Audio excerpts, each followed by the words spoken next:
Can he do it again? Mike Bibby. Bibby stops, pops, there it is! Bibby, the hero, again! A back-to-back nights! Oh, boy! Back close, stolen by Bibby. Ahead to Martin, to the rim. And the Sacramento Kings have won!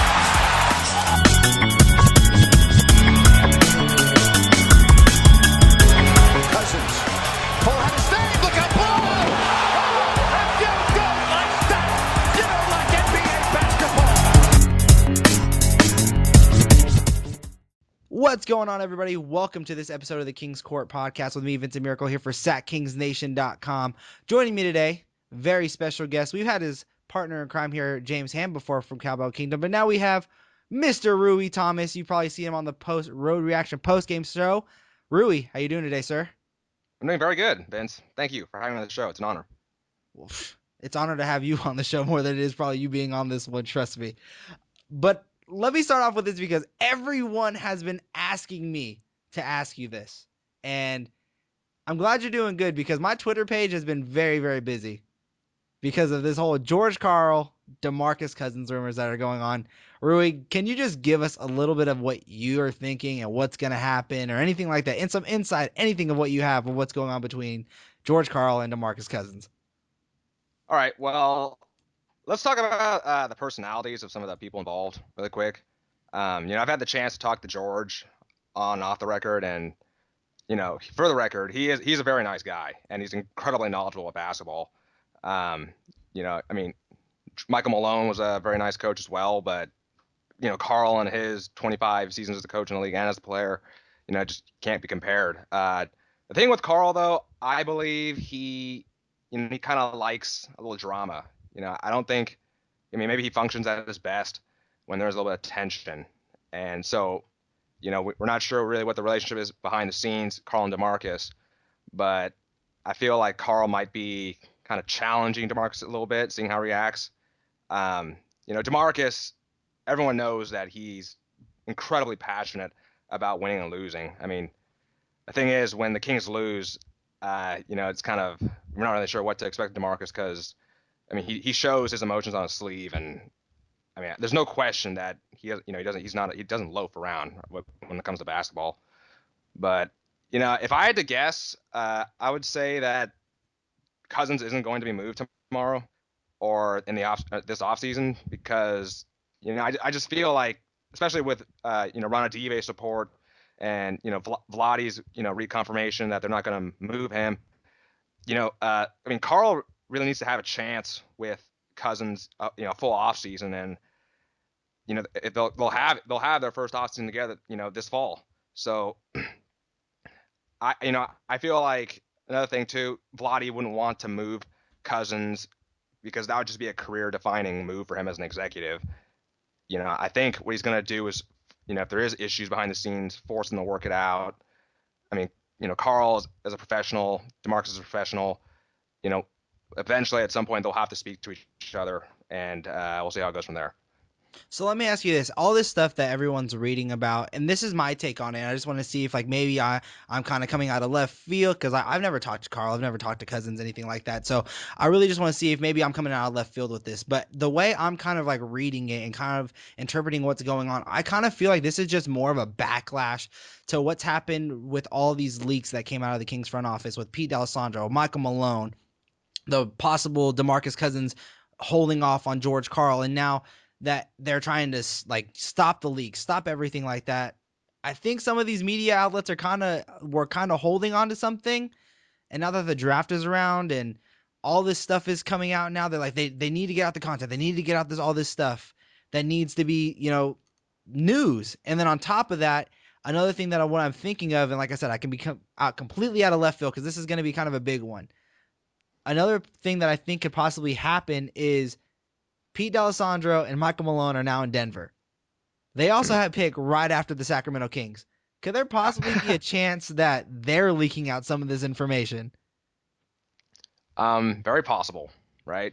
The nature with, these anonymous sources in professional sports, outlets or media guys, they they get cozy with people inside the organization, right? So that's where they get their secrets from. Very possible that, it is Pete, who's now in Denver, who was working with the Kings, as recently as a couple weeks ago, you know, following up, doing their pre-draft process with Vlade, with, the front office, Mike Bratz. Very possible. And you talk about how they have the pick right after. It makes it even more questionable, right? Because, I mean, for all we know, the Nuggets and Michael Malone could be very interested in trying to swoop in and get Cousins.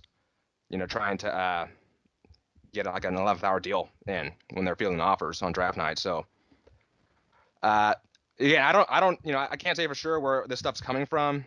Especially like the Wojnarowski report from the other day. I mean, it just ripped the Kings apart. Wojnarowski's been tearing up Ranadive, for at least a year, and it almost sounds one-sided to me. So, again, I don't know where the stuff is coming from. I can't really say, but I mean, you bring up some good points. So let me ask you this, because now this is going to kind of because you're right. It kind of does seem completely one-sided. But if you go look on the other side, the Vivek side, the Vlade side, they keep coming out and consistently saying the same thing. DeMarcus Cousins will not be traded. DeMarcus Cousins is not on the trading block. Then all this stuff with George Karl. Then George Karl just recently came out and said, these are fibs, joke, like lies, stuff like that. So what is there truth to at least a little bit of this? Should we believe some of it? Should we just be like, this could just be rumors to start up stuff? Or how should fans perceive all this stuff that's coming onto their Twitter feed? With all this stuff, you just have to read between the lines. I mean, surely you have to factor in how DeMarcus reacted, right? Like the emoji thing. I'm a little old school. I kind of feel like the emoji thing is overblown, but I mean, clearly, all this news had an effect on Cousins. And again, Karl has a reputation for pushing guys really hard, and there's plenty of names in the past that he may have rubbed the wrong way, but I say look at a guy like Andre Miller, a total professional who absolutely trusts George Karl. George Karl isn't a locker room cancer. Maybe I just think he rubs some guys the wrong way. Yeah, I kind of see the same. And I'm with you. I'm with you. I don't see the emoji thing being that big of a deal. Everyone's throwing up the Carmelo tweet about something like, you look through the grass, you'll find a snake. And then same thing with Andre Iguodala. But if you like listen to them talk about him, there's nothing but praise about George Karl. And even Carmelo, he played actually very well in Denver.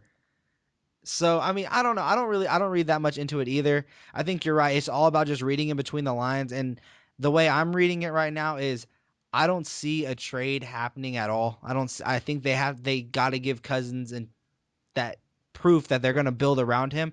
And I had Tony Zipteris on the show from Sacktown Royalty, and we are kind of talking about this as well. And that is that I give the Kings until January to really have a decision on what they're going to do with Cousins, because I feel like Cousins wants to see that this team is moving in the right direction. And if they go into like another 29-win season, they're projected at that already in January, he's going to want out. He's going to want to be traded. So what I'm going to push to you now before we start moving into the NBA draft is over under. What do you think the chances are of DeMarcus Cousins being traded by the Kings this season? I'm going to go 60% is the over under. Well, yeah, you brought up pretty good scenario there. I mean, I haven't thought about it that way as the way you brought it up. Because I mean, yeah, if the Kings if they stumble out the gate, I mean, it could be the last straw. But we can't underplay Cousins' personality and his loyalty to Sacramento, because I mean, he signed the max contract extension when he didn't have to. He might just want to play out the season. I mean, again, we can't predict what his relationship will be like with Karl at that point. They could still be losing, but they could have mended, any differences they've had. So, my odds, I'll try to be an optimist, maybe like 40% he goes through the season. Man, I wish I could go with you. I was asked this on the last show when I had my video editor on. He said that he doesn't think Cousins will be traded by opening night. I actually have him traded before opening night. Like, as much as I Wow. even did that scenario, I think it's kind of just that theory of if it's said so much, something has to be true. Like if too many things come out, something of these rumors have to be true.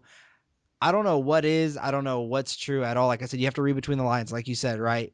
But Mm. I'm gonna leave it at my over under. I'm gonna stick with 60%. I'm gonna go right there at 60. I'm gonna be on the fence. I say there's a 60% chance if the Kings are at a 29 win scenario by January, it's done. Cousins isn't going to want to be here anymore, especially if him and Karl haven't mended. It's over. It's not gonna. He's not gonna be here anymore. That's my personal Okay. thought on about it. Okay. So let's go ahead and move on to the NBA draft, which because we're recording on Wednesday, this will probably be published on Thursday before the draft. Everyone wants to know like what the Kings are gonna do. Will they trade down? Will they get more picks? Rui, I read your piece. Will the Kings trade DeMarcus? Will it be Jason Thompson? Will they get more picks? Will they draft at 6? Will it be Willie Cauley-Stein? Will it be Emmanuel Mudiay? What do you think the Kings are going to do come draft time? Well, I would like to think they stick with number 6 and they draft Willie Cauley-Stein, but Vlade mentioned earlier in the week how the Kings wanted to make a minor move. So he didn't give us any more clues on that. I was suggesting that maybe this will be the first time Vivek Ranadive outright buys a second round pick because I mean the Kings could surely use more competition, right? And bring in a talent on a non-guaranteed deal, can't really complain. That could be the minor deal. Moving down could be the minor deal. Possibly moving up if they're totally locked on a guy to that number 4 spot with the Knicks. Again, I wanted to mention that while the Kings didn't have many pre-draft workouts at their facility this year, these guys have been sending scouts out all over the place throughout the entire regular season. So they have a pretty good grasp of, what they're looking at as far as this draft pool. They got a good look at Cauley-Stein. That was their first the first invite they involving a lottery prospect. And they also looked at it was Kaminsky the other day and Sam Decker and Ronnie Hollis Jefferson the day before that. I have a hard time seeing Decker and Hollis Jefferson making a big difference on this Kings team. A lot of people are high on Kaminsky. I'm high on Cauley-Stein, but honestly, I like to see crazy things happen, and I would be pleased if the Kings drafted Porzingis. Wow. Okay. You just got my attention even more now. I thought this was going to be another Willie Cauley-Stein fan because I know you are. You said you are. But you said you like crazy things. Like I'm a Willie Cauley-Stein fan. I've been standing by what I've said since this whole draft stuff started coming up. And that is I like Willie Cauley-Stein for the Kings. I do. But I do not like him at 6. I just don't. I feel like he's limited offensively, and his confidence is nice. I like his confidence, but you know who else had a lot of confidence coming into the draft was Thomas Robinson, and we all know how that story has ended. So I'm kind of like I'm not on the fence with him. If the Kings drafted Willie Cauley-Stein, I would be happy, but I just don't want them to draft at 6. You bring up Porzingis, and I was gonna ask you about him anyways. What do you think? I don't know if you've watched anything about him. I don't know if you've seen any of the videos or anything like that, but what is it about Porzingis that you would like to see him on the Kings? Well, I know a lot of people scream Bargnani when they see Porzingis just because he's a European prospect and he shoots and he's tall and whatever. But again, like his tools are just freakish. I mean, he like Bargnani when he was coming into the league. He's quick enough laterally to guard 3 through 5. He's a better shooter than Bargnani in my opinion. He's tough. He's tougher than Bargnani, which is key. He's still pretty finesse as an offensive basketball player, and he'll probably get shoved around a lot, early on in the NBA. But I mean, he can help immediately as a spot up shooter. And we Kings fans, always talk about how it would be a dream scenario to have Ryan Anderson, move to the Kings. I mean, Porzingis can fill that role, and then some. He has such a high ceiling. Some people try to compare him to Dirk, and Dirk is such a great off-balance shooter. I don't think Porzingis will ever become that, but Porzingis can score off the pick and roll. He's a smart guy. He's definitely willing to work. So, you talk about Willie being picked too high, number 6, but it's really, what the Kings want, what their intentions is, and their intentions are to win now, right? Because Vivek wants to have butts in the seats when the new Golden One Arena opens. Right. But I mean, why you kind of settle for something at number 6, or you trade for Ty Lawson or whatever.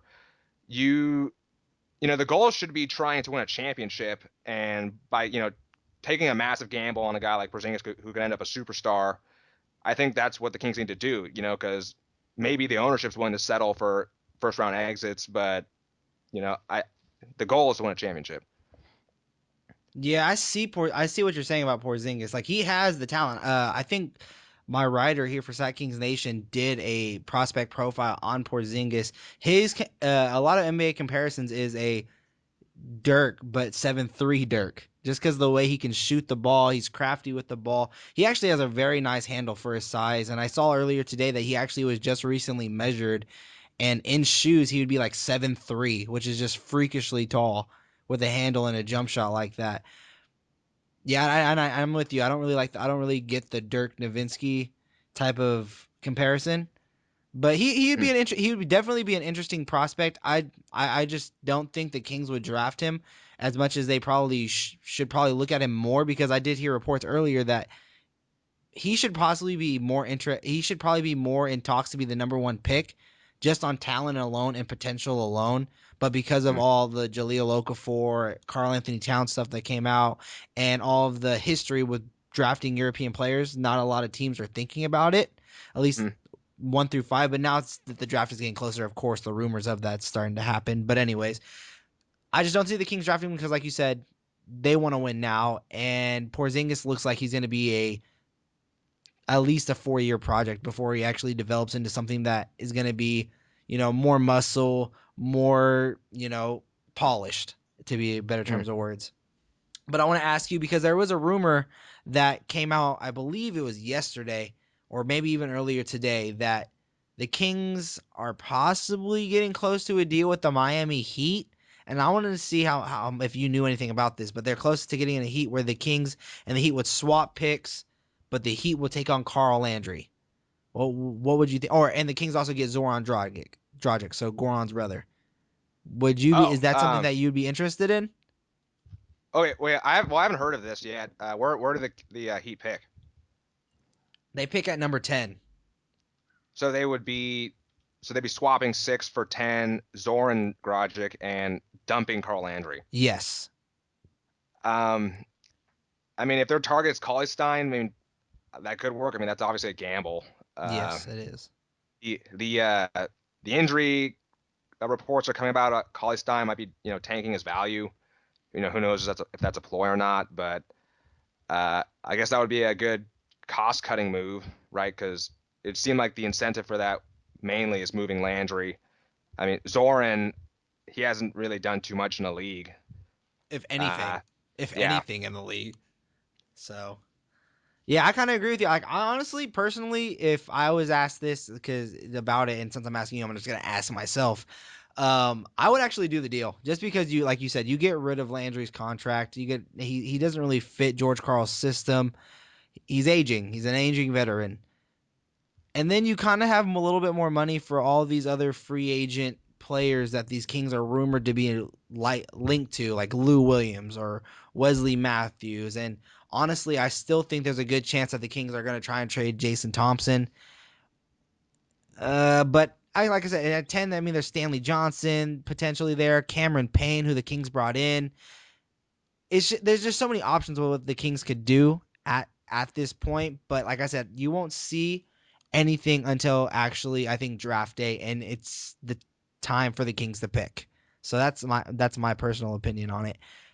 Other than Porzingis, Rui, though, who else are you eyeing that the Kings should possibly look at? So let's say even if Emmanuel Mudiay drops to 6, is that a player that the Kings can't pass up on? Because, I mean, he was a top 4 prospect for months now. And if he slips to 6, is that a spot where the Kings just cannot pass on an Emmanuel Mudiay or maybe even a Justice Winslow? I like to think of Mudiay as, if he's there, as kind of like the Sacramento's redemption at passing on Rubio, because I see a lot of similarities between the two. The excellent court vision, Moutier is a better defender than Rubio, I believe, but they both can't shoot from the outside, which is a concern. I mean, Moutier, that lone year he was in China, he shot like 58% from the free throw line, which is abysmal. The Kings, Karl and the front office have been preaching how they've been needing to add playmaking. He would certainly fill that, but they'd be selling short on Darren Collison, who was off to a career best start with the Kings, thriving in that starting role, having the long leash until he got injured. So, if they don't believe Colson's the answer, I'm not sure why they signed him to a mid-level exception deal in the first place, to take over Isaiah's job. As far as Winslow, you have a lot of people in his way, right? Like if Rudy Gay stays at the 3, he's going to be coming off the bench, and the Kings and Omri Caspi have they have mutual interest in coming back or playing again for each other. So I mean, there'd be a log jam there. I wouldn't really see the sense in adding Winslow, even though Winslow would be able to help the team immediately on defense and offense. Cauley-Stein, I can see the logic why they want him, because he would take a lot of the burden off Cousins as far as like the dirty work, and I think it'd be pretty exciting to see like blocking shots and stuff. Yeah, I kind of want to get back to the Emmanuel Mudiay just a little bit more, because you brought up Darren Collison. Is there a good chance that he's now on the move as well? Because I think George Karl even took a little bit of a hit to Ray McCallum when during the Cameron Payne and Willie Cauley-Stein, workout, he was kind of like the backup point guard position is completely up for grabs right now. We definitely need help there. They're looking at these point guards. You're hearing interest in Rajon Rondo. You're hearing interest in Cameron Payne, possibly Emmanuel Mudiay. So is that something where like Darren Collison should kind of feel like there's a hit to him as well? Because I mean, they did bring him in to replace Isaiah Thomas, and now they're looking for him to go back to a bench role. Should he kind of feel offended right there? Should we see like a big shakeup at the point guard position, whether it be from the draft or free agency? Yeah, I think Collison definitely has a right to be offended, but he's already been traded and moved around so many times in his career. I think he accepts that the NBA is a business. It is what it is. But I mean, I think people totally are forgetting how well he started off. He was playing the best defense of his career. He was going up against the likes of guys like Chris Paul and holding his own. When he was shooting really well and creating his own shot really well, and when Malone was fired and Corbin took over, his shooting from downtown actually totally took off, and he was making threes in the high 40s for a month at least. So yeah, when you hear all the Ty Lawson rumors and the Moutier connections, there's definitely a good chance that Collison could be on the move. His contract is very affordable, and I'm sure GMs around the league saw they remember how well he played at the start of the season, and they think maybe he's turned a corner with his decision making. All right, so before we head into the game, and we have a new game we're going to do on the show, guys, I have to ask you just final thoughts right now, Rui, on this draft. Who do you think the Kings will draft come their time to pick tomorrow or today or whenever anyone's listening to this podcast? Well, they never seem to pick the guy I expect them to pick, so they're saying everyone's pointing to Cauley-Stein. If Cauley-Stein isn't available, Wait! Before you make your pick, I have to get your thoughts on this player, because there's a lot of rumors on him too. Mario Hezonja, how definite is he? Like, how legit of a chance is the Kings picking him at 6, and another chance for the Kings to pick the third year in a row another shooting guard? Hezonja, if that's how you pronounce his name. Hezonja, Mario. Let's just go with Mario. Mario, yeah, awesome. Mario, he's pretty enticing. I guess that would be my pick of who they would draft, because I could totally see them drafting another 2 guard. I mean, we could see Stauskas. I mean, he may have started at small forward in the last game of the year, and I believe his Mario can slide over to the 3. So I don't think it's so much an issue of that. I think it's we're hearing a lot of red flags about his personality, how he's like incredibly brash and cocky, and that I think that's good to an extent when you're playing the NBA. he has a reputation of being an outstanding shooter, which is definitely what the Kings need. It's almost his shot selection seems kind of J.R. Smith-esque. It is J.R. Smith-esque. I've seen a lot. Ever since the rumors started coming around, like what, 2 weeks ago, that Hazonia was a legitimate chance at 6. I'm telling you right now, I watched everything on him. The Draft Express videos, the games that you can watch online from like certain websites. They like host certain games, like previous games. I looked up his tape. I'm telling you right now, he is exactly what you just said, a J.R. Smith shooter. Where he has that short term memory. Nothing will stick. He'll shoot it again and again and again until it goes in. And that's just my personal scouting on him. But go ahead and continue. I'm sorry. Okay, so well, let me just say that the last guy kind of like him who came in from Europe and was incredibly cocky was Rudy Fernandez, and Rudy Fernandez, fizzled out pretty quickly. I mean, they're different players, but I think it would be great for the Kings to draft another, international star. We talk about all those faces they had in their heyday, and I think it would bring a lot of excitement back to this team if they brought over Hazunga and his chip. He'd definitely bring a lot of flair to home games. Is the reason why the Kings are looking at Hazonia, and this is what I really don't believe, but there's this talk of it, and I just want to make sure if you agree with me or not, is the reason why Hazonia or Hazonga or Mario is being looked at 6 is because of Vladi's connection to the Euro League type of status, because of who Vladi is. Is that anything that we should actually buy into, or is that actually something that is just I mean, it's possible. I mean, it'd be pretty stereotypical and kind of cliche if Vladi drafted Mario or Kristaps. But I mean, I don't really see any problem with it because I mean, Vlade probably understands the international game better than almost any NBA GM out there. Okay. All right. So, now we'll bring back the intensity. Put the spotlight back on you. I know you probably just said it, but I'm going to ask you again. When it comes time to the Kings of the Draft tomorrow or today or whenever anybody's listening to this podcast, who will the Kings be drafting? Yeah, let's go with Mario. Why not? I'm going to go with the safe bet. I'm going to go with Willie Cauley-Stein. That's mine. I'm going to stick with the same thing. I thought it might change within 24 hours, but it didn't. I'm sticking with the same thing. It's going to be Willie Cauley-Stein. This whole defensive thing, and I'm going to stick with it. I still think Cousins is going to get traded as much as I don't want him to. I'm a Cousins fan, but he's going to be traded. All right. Rui, are you ready? Because it is time for the game. But before we get to the game, I want to remind everyone that the Kings Court is sponsored by BrickHouseIndustries.com. Go to BrickHouseIndustries.com. Use the promo code Kings Court. Get a discount on us. The Kings Court is also sponsored by The Quality Shop. For quality clothes at a quality price, be sure to go to The Quality Shop located in downtown Roseville. Now, the game is something brand new. We've never done it on the show. Rui, you're going to be our very first contestant this year because it can only be done during the draft. All right. Okay. It's called Drafted, Not Drafted. Now, I'm going to name off a couple players. Rui's going to let me know whether if this player was drafted by the Kings or if he was not drafted. Now, what not drafted means is he was either picked up in free agency or picked up via trade. Rui, Are you ready? Sure. Yeah. Let's start off with something easy. DeMarcus Cousins. He was definitely drafted by the Kings. All right. Homegrown. Okay, here we go. Spencer Hawes. He was drafted by the Kings as well, and he was like, I thought he was going to be the next Brad Miller.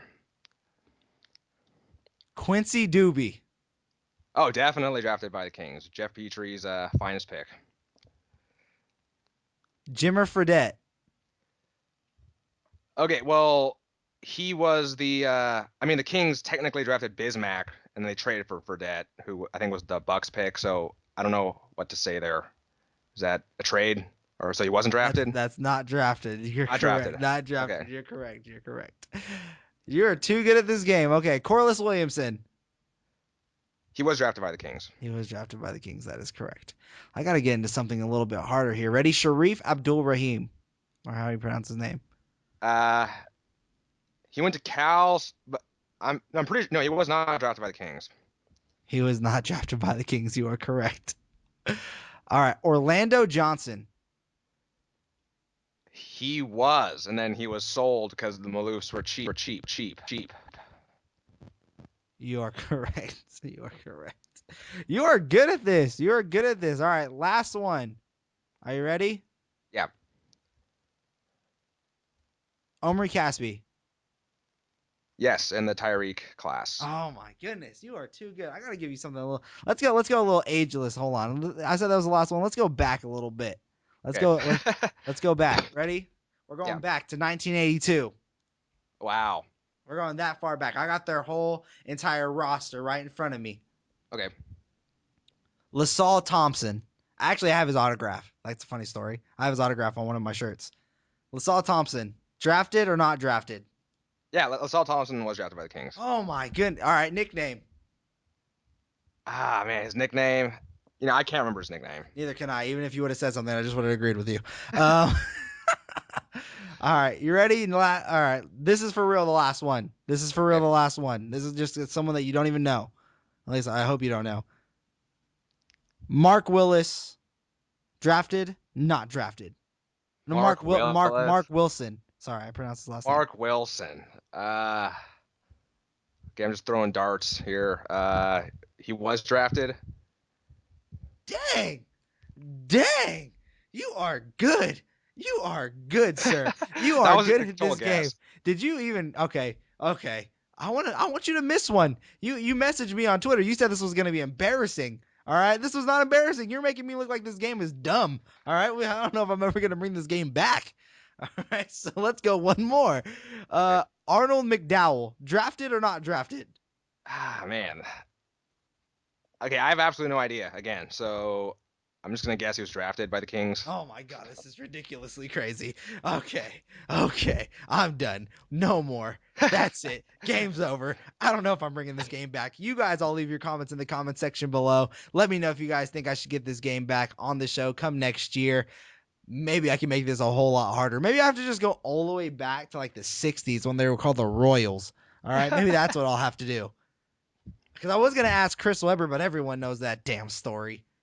This is ridiculous. Anyways, Rui, that is our show. Let all the fans know who listen to the King's Court where they can find you online. CowbellKingdom. I have a Twitter. My name is backwards on my Twitter, so it's Thomas, Rui, RUI. That's where I am. Yeah, or you can find me on here. Definitely. Oh, don't push away the fact that we also see you on the Road Reaction post-game show. A man of very short words and straight to the point, Mr. Rui Thomas, with James Ham on that show. I love watching you two on the show because James will come on and he's so excited. He'll be like, "Welcome to the Road Reaction post-game show. I'm James Ham. Joining me is Rui Thomas," and then you just go, "Hey, everybody." It's just that straight to the point. All right, guys. You guys can also follow me as well. I'm Vince Miracle. You can follow me on Twitter at VM Center. Be sure to go to brickhouseindustriescom. Use the promo code KingsCourt to get a discount on us. Go to the quality shop. Tell them you've heard of them from us. Get a discount on us. And, of course, check out SackKingsNation.com. Follow everyone's Twitter handle that you see right there on the cover page, from the video editor Marley Silverbrand to another writer Josh Means for SackKingsNation.com. Leave all your guys' comments in the comment section below, whether you agree or disagree with any of us. The over-under on DeMarcus Cousins is 60%. Are you over or under the fact that if Kings could trade him away sometime during this upcoming season? Who do you think the Kings are going to draft? Let me know. Also, for anyone who's going to be at Firestone for the draft party today or whenever you're listening to this podcast, I will be there. We're going to do a raffle for a Sack Kings Nation t-shirt. So to get on that, just tell me who you think the Kings are going to draft before the draft is actually picked, and your name will be put into the raffle, and a winner will be announced on the next episode. And until next time, Sacramento Kings fans, bye-bye.